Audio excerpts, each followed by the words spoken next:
자, 먼저 오늘 우리가 이거부터 한번 살펴보겠습니다. 자, 현재 보고 계시는 것은 탑 스테이블 코인, 자, Supply Changes by Sector라고 얘기를 하는 것은 이제 스테이블 코인 공급량의 변화를 나타내는 것이에요.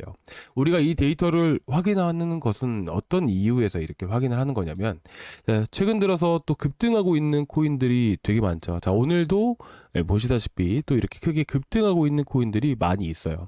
자, 이렇게 이런 미니 불장이라는 게 이렇게 만들어지기 위해서는 이 시장 안으로 자금이라는 게 계속해서 유입이 되어야 돼요. 그래서 지금 이 CEX로 해서 초록색 바가 쭉 길게 되어 있죠. 자, 이것은 뭐냐면 현재 6.8B만큼 이만큼의 자금이 현재 시장 안으로 많이 들어왔다라는 의미예요. 그래서 현재 스테이블 코인이라는 것은 여러분들이 이제 매매를 하실 때 주식을 하시든 코인을 하시든 간에 이제 투자를 하기 위해서는 그 거래소로 우리가 이체를 시켜야 되는 게 맞잖아요. 그쵸? 그래서 그 자금이라는 게 그 거래소로, 자, 여러분들이 쓰고 계시는 거래소가 뭐예요? 바로 빗썸이나 업비트와 같은 거래소입니다. 그렇죠?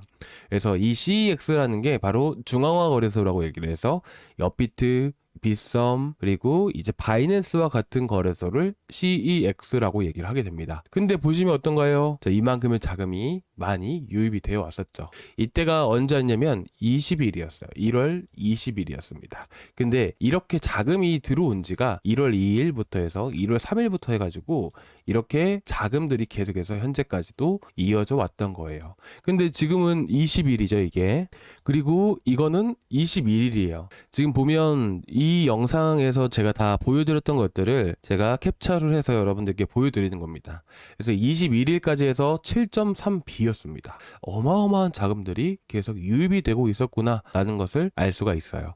그러면 앞으로도 미니 불장이 지속되기 위해서 이렇게 급등하는 코인들이 계속 만들어지기 위해서는 어떻게 해야 될까요? 자금이 계속 들어와 줘야 돼요. 근데 보시다시피 이거는 어저께 제가 25일날 보여드렸던 건데 어떠신가요? 자금이 이탈하고 있죠. 그리고 오늘도 보면 어떤가요? 디파이 쪽도 마찬가지지만 현재 중앙화 거래소 쪽으로도 1.9B만큼의 자금이 현재 이탈하고 있는 겁니다. 자, 그러면 어떻게 될까요? 앞으로 시장이 조금 지지부진한 흐름들이 나와줄 수가 있어요. 여러분들께 안 좋은 얘기 하려고 이거 데이터들을 보여드리는 게 아니라 우리가 객관적으로 현재 상황에 대해서 좀 더 알 필요가 있어서 이렇게 말씀드린 거예요. 근데 물론은 이 자금들이 현재 한 번에 지금 빠진 지가 하루 이틀밖에 안 됐잖아요. 그쵸? 그래서 하루 이틀 정도면은 뭐 크게 티가 나지는 않습니다. 근데 이게 한 3일, 4일, 5일 정도 조금씩 지나가게 되면 그때부터는 이제 조금씩은 지지부진한 흐름들이 나와줄 수 있다라고 보시면 되세요. 근데 지금 이렇게 빠지고 있는 이유들을 또 분석을 하다 보니까 보시면, 자, 어저께도 여러분들께 잠깐 말씀을 드렸던 내용이지만 현재 셧다운 확률에 대한 부분들, 이 셧다운 확률이 현재 상당히 높아지고 있다. 77%까지 높아지고 있다라는 얘기가 상당히 많이 들려오고 있습니다. 그래서 지금 이런 셧다운 가능성이 높아짐에 따라서 현재 시장의 자금들이 조금씩 이탈하고 있는 분위기가 만들어지고 있어요. 그리고 이제 이더리움이라든지 그리고 이제 알트코인의 대표격이 이더리움이잖아요. 이더리움 같은 경우도 바닥 구간까지, 자, 이전 바닥 구간까지 떨어지고 있는 시점이기 때문에 아무래도 이런 시장의 자금들이 더 많이 이탈한 게 아닌가라는 생각이 들어요. 하지만 현재 보시게 되시면, 자, 이건 나스닥 100인데요. 자, 미국 증시 같은 경우는 어떻게 되죠? 아직 셧다운에 대한 부분들이 영향력이 크게 미치지는 않고 있습니다. 오히려 25일 날 떨어졌던 것들이 모두 회복하고 이제 다시 한 번 더 상승 추세로 전환되기 직전에 있는 상황들이에요. 그래서 이번 셧다운이 결국에는 현재 시장 분위기상으로 봤을 때 오히려 상승하는 분위기가 나와주고 있는데 이게 시장이 꺾일까요? 꺾이지 않을 거라고 생각을 합니다.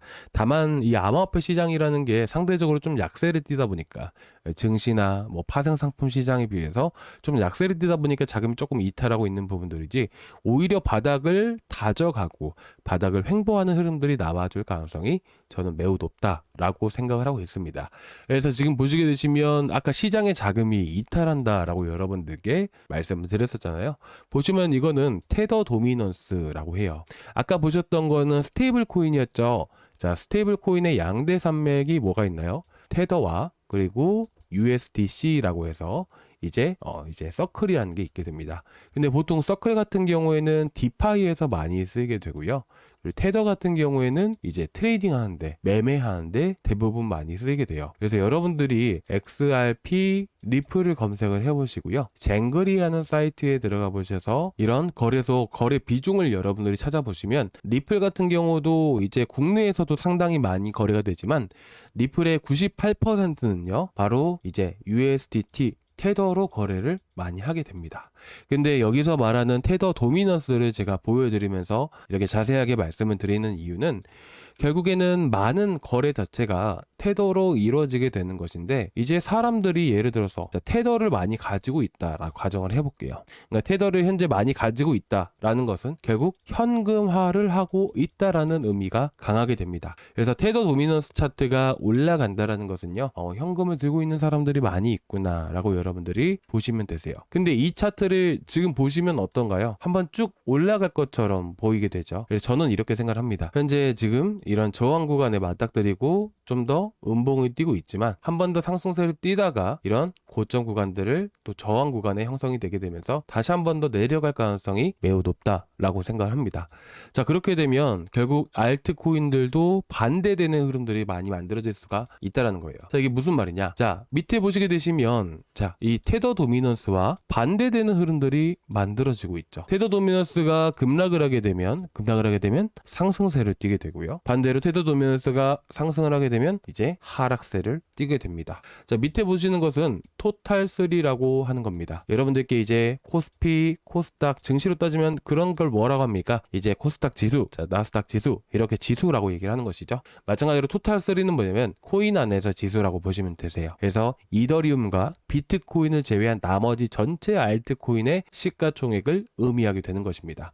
그래서 테더 도미넌스가 이렇게 떨어진다라는 것은 쉽게 말해서 현금을 들고 있는 사람이 많이 줄어들고 있다라는 거예요. 그래서 우리가 보통은 알트 불장, 미니 불장이 나온다라는 것은 뭐냐면, 결국에는 테더 도미넌스가 하락을 해야 된다. 현금화를 하는 사람들이 많아지는 게 아니라 현금 보유 비중이 줄어들고 알트코인 보유 비중이 늘어난다라고 했을 때, 그때 미니 불장이 만들어진다라는 것이에요. 당연히 토탈3는 리플에게도 똑같은 영향을 미치게 되는데요.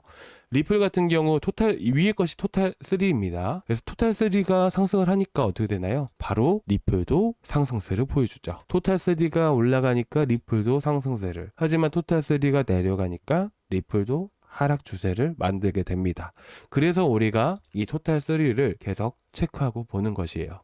근데 제가 아까도 말씀드렸었죠. 테더 도미넌스는 현재 저항 구간에 맞고 떨어질 확률이 훨씬 더 크다. 왜죠? 나스닥에는 전혀 큰 영향을 미치지 못하고 있기 때문이에요. 바로 회복세를 보여주잖아요. 그만큼 현재 위험자산 시장 안에 미치는 영향력이라는 게 상당히 줄어들고 있는 부분이다라는 것이에요. 그래서 오히려 6.5%에서 6.6% 구간이 상당히 저항 구간이기 때문에 현재 우리는 어떤 투자 전략을 갖고 보면 되는 것이냐?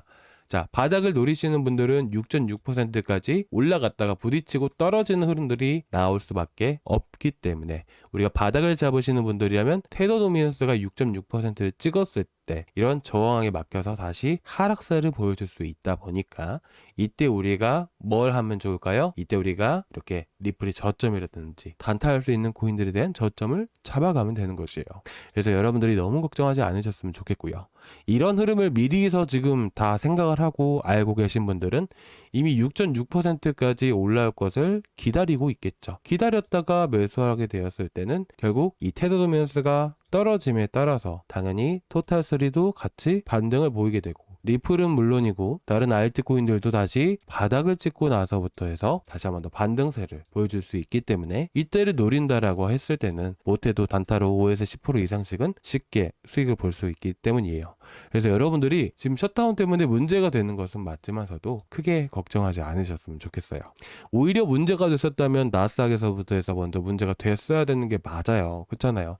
근데 벌써 회복을 해주고 있는 위치잖아요. 그래서 지금은 이건 단발성인 부분들이고 1월 31일까지는 완전하게 불확실성이 해소되는 것은 아니다 보니까 바닥을 횡보하는 구간들이 계속 이어질 수 있다. 요 정도로만 여러분들이 보셨으면 좋겠습니다. 그래서 리플은 바닥 구간을 확실하게 지켜줄 가능성이 높고, 현재 밑에 열려봐야 한번 투매 물량들이 나온다 해서 이제 크게 떨어지기보다는 2,600원대가 강한 지지 구간으로 형성이 되어 있기 때문에 이 구간들을 지켜줄 가능성이 매우 높다 라고 여러분들이 보시면 될 것 같습니다. 너무 걱정하지 마시고요.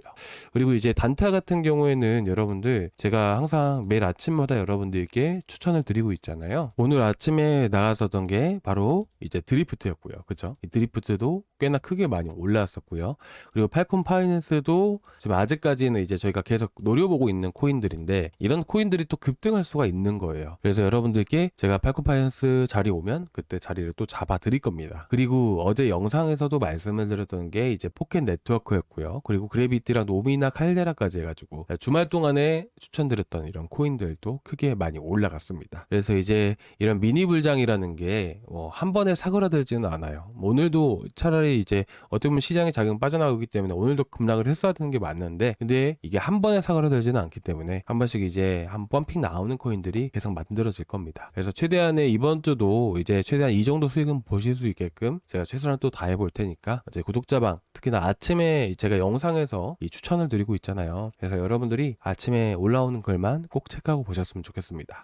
저희 구독자방은 고정 댓글란에 링크가 있어요. 그래서 여러분들이 그 링크는 꼭 체크하고 보셨으면 좋겠습니다. 자, 오늘 여기까지 좀 준비를 했는데 혹시나 궁금하신 거 있으시면 언제든지 말씀해 주시고 다음 시간에 또 뵙도록 하겠습니다. 감사합니다.